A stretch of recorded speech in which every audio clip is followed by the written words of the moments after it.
মানুষের বদলে রাস্তায় যানবাহন নিয়ন্ত্রণ করছে এক হিউম্যানেড রোবট। মুষলধারে বৃষ্টিতেও যার নেই কোনো ক্লান্তি কিংবা কাজের রীতি। শহরের সড়ক নিরাপত্তা নিশ্চিত করতে এবার রাস্তায় এমন কৃত্রিম বুদ্ধিমত্তার রোবট নামিয়েছে চায়না। এদিকে বেইজিংয়ে চালু হয়েছে মনুষ্যবিহীন কফি শপ, যেখানে কফি বানিয়ে গ্রাহকের হাতে তুলে দিচ্ছে রোবট। নগদ নিয়ে এলো হার না মানা হার অফার। সর্বনিম্ন 10,000 টাকা রেমিটেন্স নগদে পাঠালে থাকছে স্বর্ণের হার জেতার সুযোগ। ঝুম বৃষ্টি নামলেও একটু বিরতি নেই। মোড়ের মাথায় দাঁড়িয়ে এক মনে ট্রাফিক সামলে যাচ্ছে বিশেষ এই পুলিশ।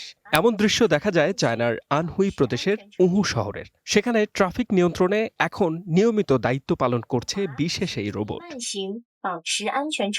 আইমোকা রোবোটিক্সের তৈরি এই রোবট শুধু সিগন্যাল দেখে হাত নাড়ায় না, এর ভেতরে আছে চোখ ধাঁধানো ক্যামেরা ও স্পিকার। ট্রাফিক নিয়ম ভাঙলে বা হেলমেট ছাড়া কেউ গাড়ি চালালে সঙ্গে সঙ্গেই সতর্ক করে দেয় এটি। শুধু তাই নয়, বৃষ্টিতে রাস্তা পিচ্ছিল থাকলে গাড়ি আস্তে চালানোর পরামর্শও দিচ্ছে এই হিউম্যানয়েড রোবট।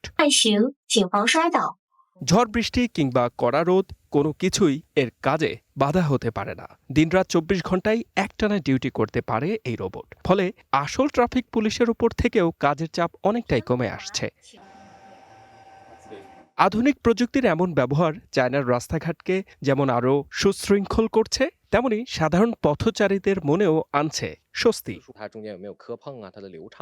এদিকে রাস্তা সামলানোর পাশাপাশি ব্যবসা বাণিজ্যেও পা রাখছে এমন রোবট। সম্প্রতি বেইজিংয়ে চালু হয়েছে 24 ঘন্টার সম্পূর্ণ মনুষ্যবিহীন এক কফি শপ, যেখানে কফি বীজ গুঁড়ো করা, কফি তৈরি করে গ্রাহকের হাতে তুলে দেয়া সব কাজই করছে একটি রোবট।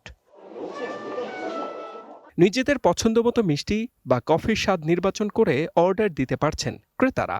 আর মাত্র 30 সেকেন্ডেরও কম সময়ে তৈরি হয়ে যাচ্ছে ধোয়া ওঠা গরম কফি। উদ্বোধনী দিনেই 1 ঘন্টায় 202 কাপ কফি বানিয়ে গিনেস ওয়ার্ল্ড রেকর্ড গড়েছে এই রোবট কফি শপটি। HM Ataullah, one international desk.